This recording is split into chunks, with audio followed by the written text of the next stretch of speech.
Hello students, welcome again. आज हम लोग अपने चैप्टर 1 के असाइनमेंट को कंटिन्यू करेंगे। असाइनमेंट का क्वेश्चन नंबर 11। इसमें हमें कहता है कि √3 की वैल्यू है 1.7321। हमें अब ये जो गिवन टर्म है इसे सॉल्व करना है up to 3 places of decimal. कैसे करेंगे देखिए। सबसे पहले है 192। हम 192 के फैक्टर्स बनाते हैं।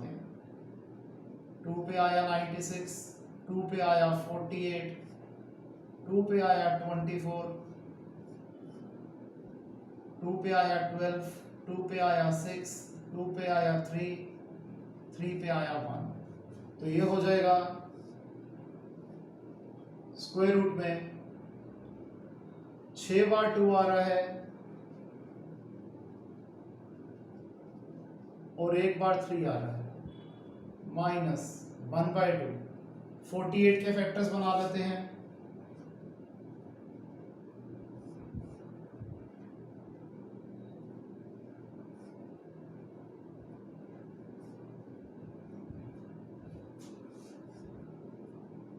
टू इंटू 2 इंटू 3 इंटू 3,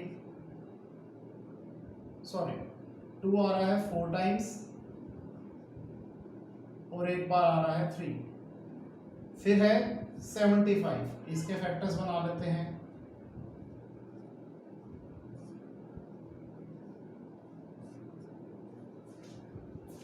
यहां तक कॉपी कीजिए।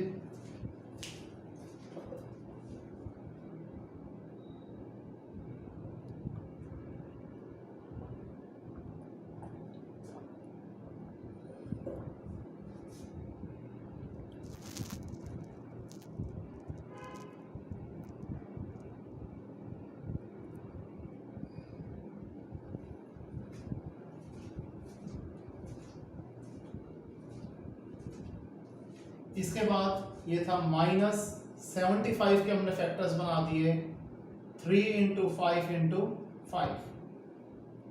अब स्क्वायर रूट है तो 2 टर्म्स की जगह 1 टर्म आ जाएगी। 2 2 की जगह 1 बार 2, 2 2 की जगह 1 बार 2, 2 2 की जगह 1 बार 2 और √3 अंदर बच गया। माइनस 1/2, 2 2 की जगह 1 बार 2, 2 2 की जगह 1 बार 2 और √3 अंदर बच गया।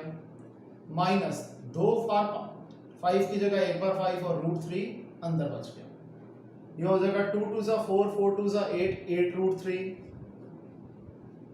2 से 2 ये कट गया। माइनस 2 √3, माइनस 5 √3, वैसे का वैसा। 8 √3 में से 2 √3 गए, 6 √3, 6 √3 में से 5 √3 गए, आ गया √3।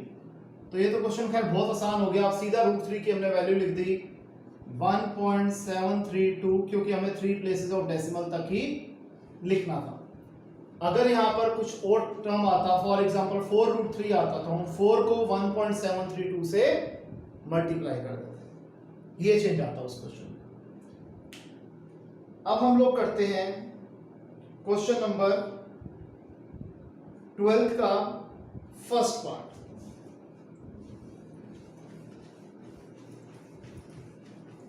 अब ध्यान रखना बच्चों कि क्वेश्चंस का डिफिकल्टी लेवल बढ़ता चला जाएगा, तो इसीलिए थोड़ा सा ज्यादा कंसंट्रेट करना पड़ेगा और रेगुलर प्रैक्टिस करनी पड़ेगी। तभी क्वेश्चन समझ में आएंगे और तभी क्वेश्चन याद रहेंगे। पूरे का पूरा कॉन्सेप्ट हिल जाएगा अगर आपने प्रैक्टिस नहीं करी। तो रूटीन में प्रैक्टिस करनी है हम लोगों ने। तो क्वेश्चन नंबर 12 का फर्स्ट पार्ट है √2 + 1 अपॉन √5। हमें कहता है इसे सॉल्व करिए, 3 प्लेसेस ऑफ डेसिमल तक सॉल्व करना है और हमें गिवन वैल्यूज दे हैं। √2 की वैल्यू 1.414, √3 की वैल्यू 1.732, √10 की वैल्यू 3.162 और √5 की वैल्यू भी गिवन है 2.236। हमें इन्हीं वैल्यूज का यूज करके इसे सॉल्व करना है।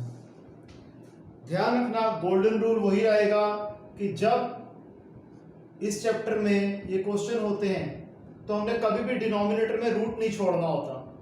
तो सबसे पहला स्टेप होएगा √2 + 1 अपॉन √5।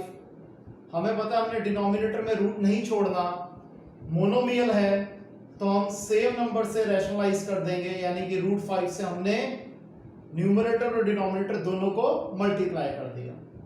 अब क्या करेंगे, √2 × √5 होता है √10, 1 × √5 इज √5,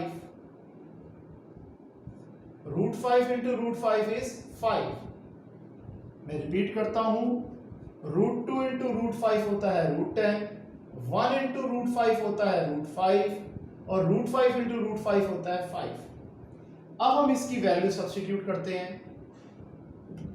√10 की वैल्यू है 3.162, √5 की वैल्यू है 2.236 अपॉन 5 वैसे का वैसा।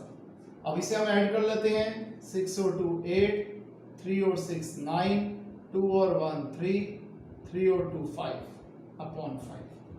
अब इसे हम डिवाइड कर लेते हैं नॉर्मली, 5 1 ज़ा 5, डिवाइड नहीं हो रहा 0, 7 पे आया 35, 48, 9 पे आया 45। बस यहीं पर छोड़ देंगे क्योंकि हमें 3 प्लेसेस ऑफ डेसिमल तक की आंसर मांगा है। मैंने यहाँ पर 5.398 को डिवाइड करा था ओरली, आप ऐसे रिटर्न में कर सकते हैं, 5 1 ज़ा 5, डेसिमल आ गया तो डेसिमल यहाँ भी आ जाएगा। 3 जब नहीं जा रहा था तो मैंने 0 लगा दिया और 9 को कॉपी कर लिया। फिर 7 पे आया 35, 4 8 48, 9 पे आया 45, 3 0 30, 6 पे आया 30। लेकिन क्योंकि हमें 3 प्लेसेस और डेसिमल तक बनाना था इसलिए हमने इसे 1.079 पे छोड़ दिया। अगर आप इसे राउंड ऑफ करने वाले तरीके से करते हो तो आप इसे 1.080 भी कर सकते हो, क्योंकि जो फोर्थ नंबर है वो ग्रेटर देन 5 है तो पिछले नंबर का अगला नंबर आ जाता है एक्सीड करता तो 79, क्योंकि लास्ट 9 था इसलिए 79 की जगह 80 आ गया। तो आप इसको इस फॉर्म में लिख दोगे तो बेटर आंसर माना जाएगा। इस फॉर्म में लिखोगे तब भी ऐसी कोई गलती नहीं है, लेकिन एट टाइम्स जो स्ट्रिक्ट टीचर्स होते हैं वो हाफ मार्क्स इस बात का डिडक्ट कर लेते हैं, इसलिए मैं सजेस्ट करूंगा कि आप इसे राउंड ऑफ करने वाले तरीके से करिए ताकि किसी भी जगह आपके मार्क्स कटने की गुंजाइश ना बचे।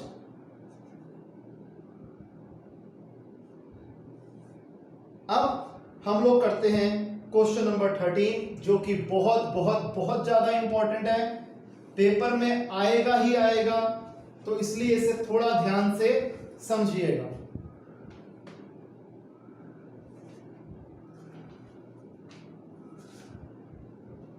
जैसे सबसे पहले मैंने लिया क्वेश्चन नंबर 13 का फर्स्ट पार्ट, जो कि है 2√6 -√5 अपॉन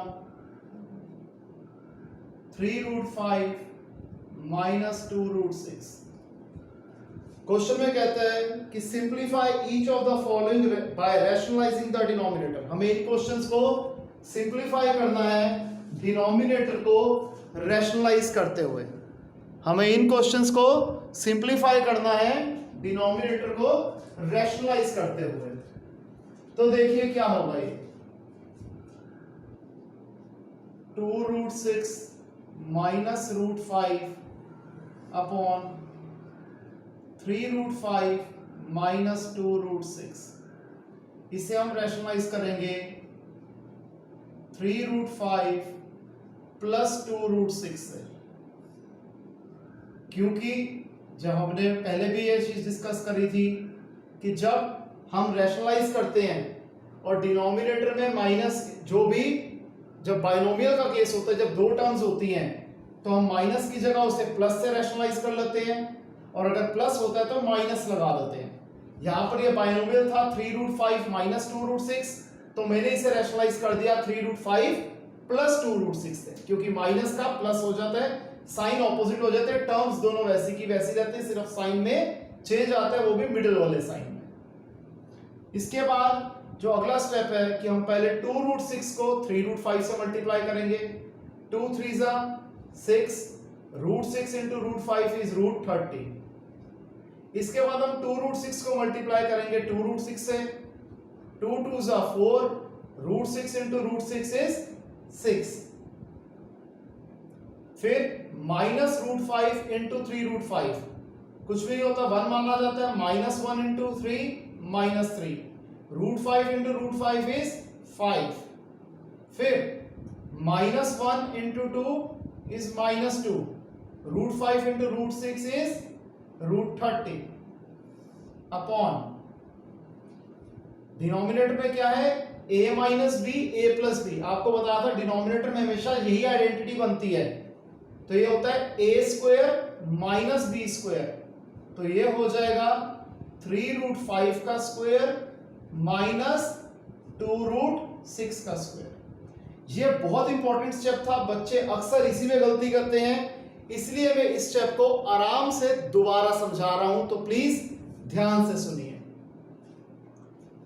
हमारा ऑब्जेक्टिव क्या था कि पहले हमने 2√6 को इन दोनों टर्म से मल्टीप्लाई करना है, फिर -√5 को इन दोनों टर्म से मल्टीप्लाई करना है। कैसे करेंगे देखिए दोबारा, 2 3 ज़ा 6, √6 इंटू √5 √30, फिर 2 इंटू 2 4, √6 इंटू √6 6, फिर -√5 का मतलब होता है -1√5, कुछ भी नहीं होता तो हम 1 अज्यूम करते हैं, -1 into 3 -3, √5 into √5 5, -1 into 2 -2, √5 into √6 √30 upon denominator में है a minus B a plus B, तो ये हो जाएगा a square minus B square.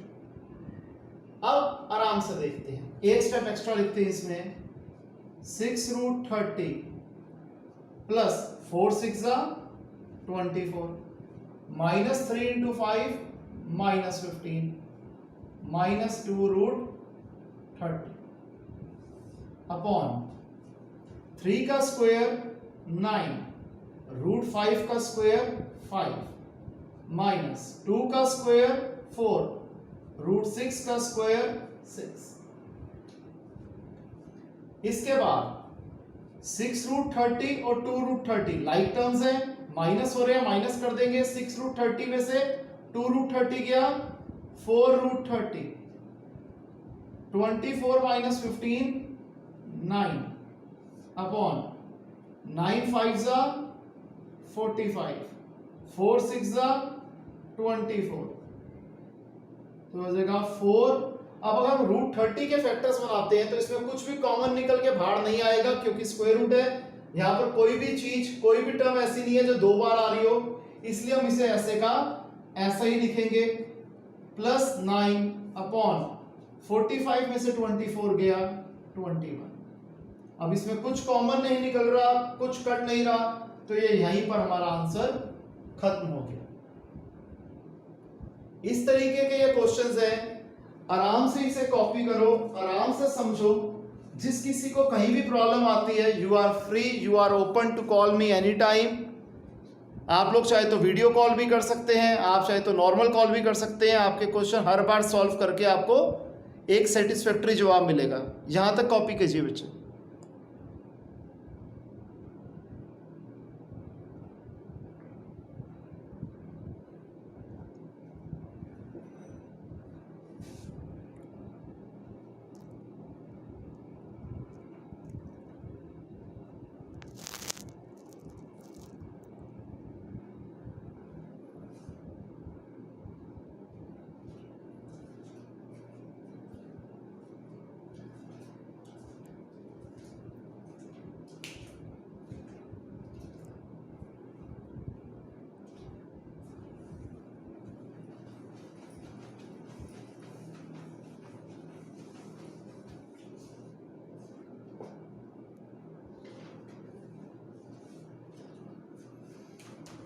इसी क्वेश्चन का मैं आपको सेकंड पार्ट करवा रहा हूं, जो कि है 7√3 -5√2 अपॉन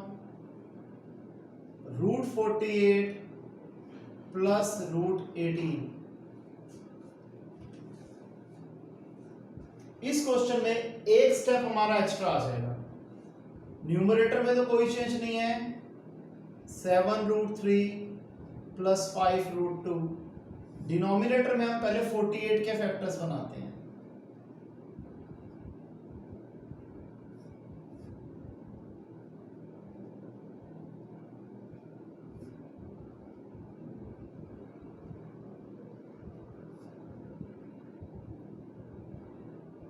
एटीन के भी फैक्टर्स बना लेते हैं।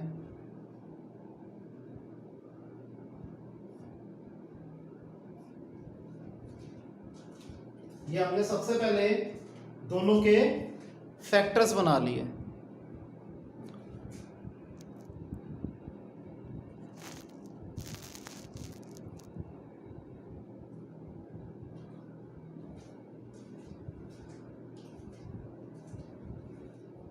इसके बाद हम क्या करेंगे, स्क्वायर रूट ऑफ 48 में आ रहा है 4 टाइम्स आ रहा है 2 और एक बार आ रहा है 3 प्लस 18 में एक बार आ रहा है 2 और 2 बार आ रहा है 3। हमने ये लिख दिया 7√3 प्लस 5√2 अपॉन 2 2 की जगह एक बार 2, 2 2 की जगह एक बार 2 √3 प्लस यहां पर 2 बार 3 की जगह एक बार 3 और √2 अंदर बच गया। तो ये हो जाएगा 7√3 प्लस 5√2 अपॉन 4√3 प्लस 3√2।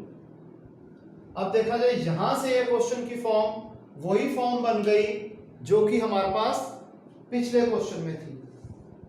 मैं एक बार यहां तक आपको दोबारा समझा देता हूं कि हमने क्या इस क्वेश्चन में एक्स्ट्रा किया है अभी तक। ये हमारा गिवन क्वेश्चन था, हमने न्यूमरेटर वैसे का वैसा लिखा, 48 के फैक्टर्स बनाए, 18 के फैक्टर्स बनाए और उसे लिख दिया। उसके बाद जैसे हम ग्रुपिंग करते हैं कि यहाँ पर स्क्वायर रूट है तो 2 टर्म्स की जगह एक बार एक सिंगल टर्म आ जाती है, 2 की जगह एक बार, यहाँ पर 4 बार 2 आ रहा था तो हमने 2 बार 2 लिख दिया, √3 वैसे का वैसा। यहाँ 2 बार 3 आ रहा था, एक बार 3 लिख दिया और √2 वैसे का वैसा। तो न्यूमरेटर अगेन वैसे का वैसा, डिनोमिनेटर 2 2 जा 4, 4 into √3 4√3 और 3√2। इसके बाद क्वेश्चन वैसे ही होगा जैसे हमने पिछला क्वेश्चन किया था। बाइनोमियल है, 2 टर्म्स है तो हम रैशनलाइज करेंगे बीच वाले नंबर के ऑपोजिट साइन से, तो हो जाएगा 4√3 प्लस 4√3 माइनस 3√2। ये हो जाएगा 4√3 माइनस 3√2। अब अगेन स्टेप सारे वही हैं। फर्स्ट टर्म को फर्स्ट टर्म से, फर्स्ट टर्म को सेकंड टर्म से, सेकंड टर्म को फर्स्ट टर्म से, सेकंड टर्म को सेकंड टर्म से हम मल्टीप्लाई करेंगे। तो 7 4 जा 28, √3 into √3 is 3, 7 into -3 is -21, √3 into √2 is √6, 5√2 into 4√3 करना है, 5 4 जा 20, √2 into √3 √6, 5 into -3 is -15, √2 into √2 is 2 upon denominator में वही फॉर्म है a plus B a minus B, जो कि होता है a square minus B square, 4√3 का स्क्वायर माइनस 3√2 का स्क्वायर। यहां तक कॉपी कीजिए।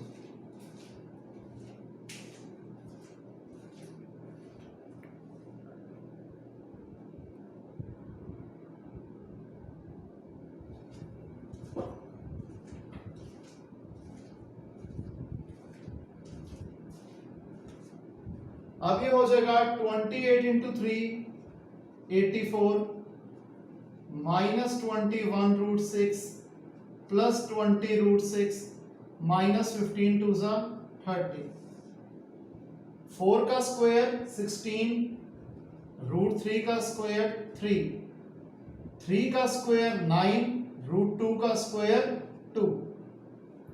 अब 84 minus 30 is 54, minus 21 root 6 and plus 20 root 6 is minus root 6 upon 16 3 जा 48, 9 2 जा 18।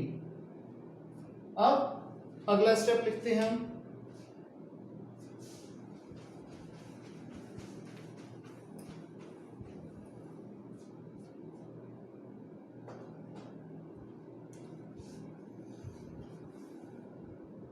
$54 minus root 6 upon 48 minus 18 is 30।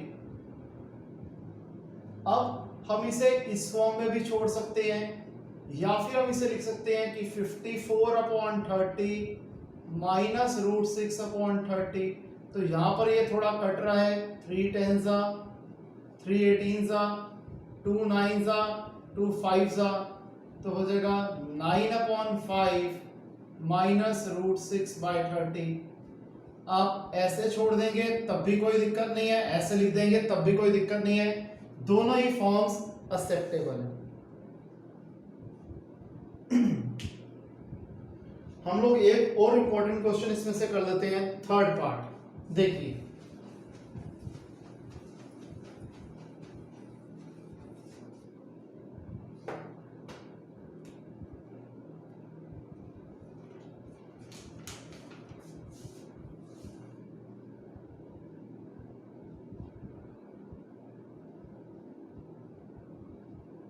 3 minus root 5, 3 plus 2 root 5, ये किसके बराबर है?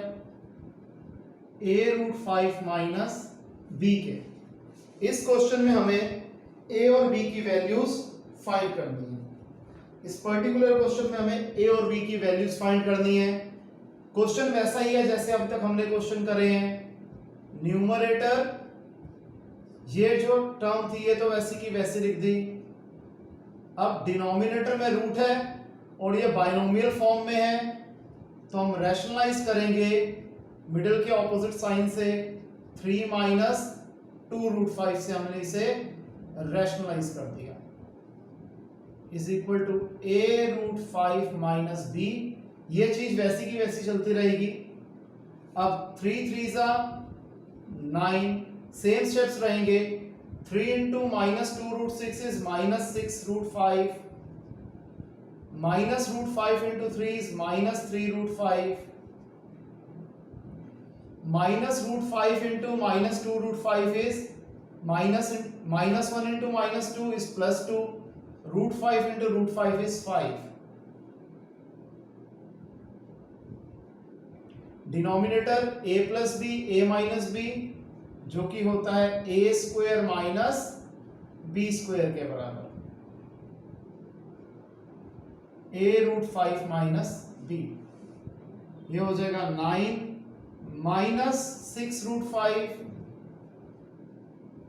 माइनस 3 रूट 5 प्लस 2 5 10 अपॉन 3 का स्क्वायर 9, 2 का स्क्वायर 4, रूट 5 का square 5 is equal to a root 5 minus b।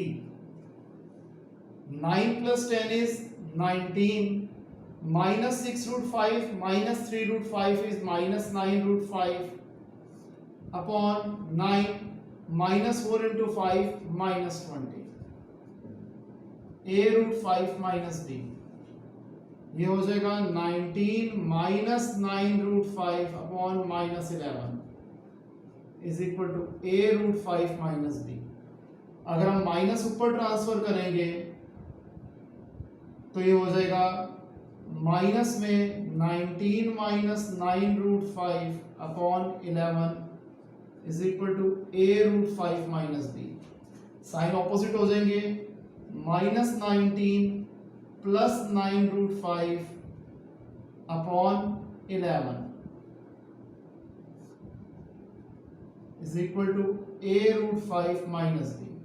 अब यहां पर हम देख रहे हैं कि रूट 5 वाली टर्म पहले लिखी हुई है, तो इसलिए इसे भी हम पहले लिख देंगे। 9√5 माइनस 19 हमने आगे पीछे कर दिया upon 11 is equal to a√5 minus b। बस अब हमारा एक स्टेप और रह गया इसमें, जो कि हो जाएगा, हम इसे एक की जगह दो टर्म्स बना लेते हैं। 9√5 upon 11 minus 19 upon 11 is equal to a√5 minus b। अब हम देख रहे हैं कि दोनों ही लेफ्ट हैंड साइड और राइट हैंड साइड में पहले √5 की टर्म है, बाद में नॉर्मल टर्म है। तो यहां पर √5 से √5 कट गया तो a की वैल्यू आ जाएगी 9/11, माइनस से माइनस कट गया, b की वैल्यू आ जाएगी 19/11। अगर यहाँ पर प्लस b होता तो b की वैल्यू माइनस 19/11 होती उस केस में। यहाँ पर तो माइनस से माइनस कट गया, इसलिए b की वैल्यू आ गई 19/11। तो ये क्वेश्चन था बेटे हमारा। अगली क्लास में इसी असाइनमेंट को कंटिन्यू करेंगे, तब तक आप ये करते रहिए। Okay students, bye for now.